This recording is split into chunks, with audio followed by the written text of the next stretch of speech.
Біздер бүгін біз пирожный дайындаймыз. Оған бізге 180 грамм ұн, оның ішіне 3 столовый ложка какао, 10 грамм разрыхлитель араластырып қоясыздар.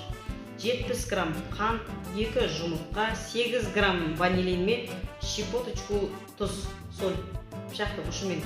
100 мл сұйық май, 200 мл сүт қажет болады бізге. 2 жұмыртқаны саламыз. Сосын взбиваем.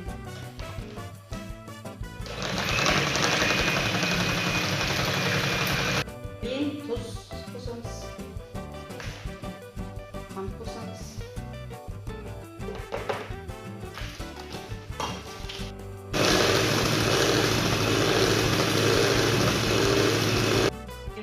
Взбили жұмыртқа енді осыған сүт құямыз. Сұйық май құямыз.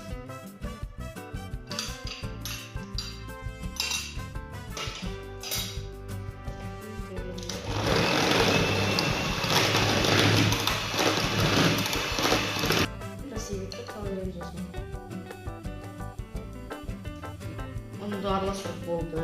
Енді осыны листқа құямыз. 180 градусқа 15 минут пісіріп аласыздар.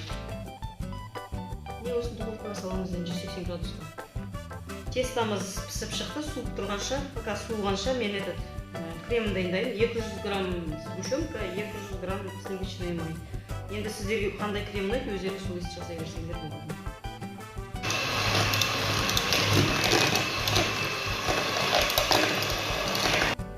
Пирожныйымыз пісті. Енді осылай стаканмен кесіп ала бересіздер. Пирожныйлардың думаларын алып, осыған кремін жағамыз. Сосын екіншісін қоямыз. Тағы да крем жағамыз.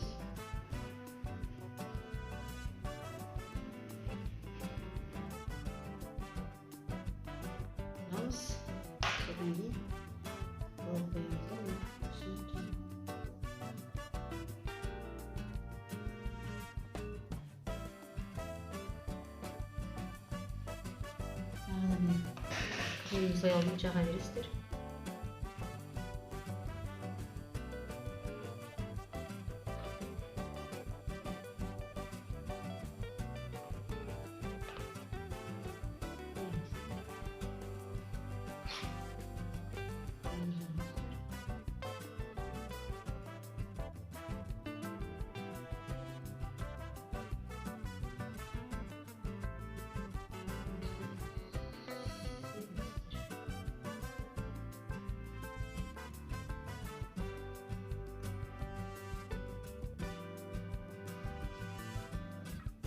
Пирожныйымыз дайын. Менің арнама тіркеліп, лайк басып, комментарий жазып кетіңіздер. Астарыңыз дәмді болсын.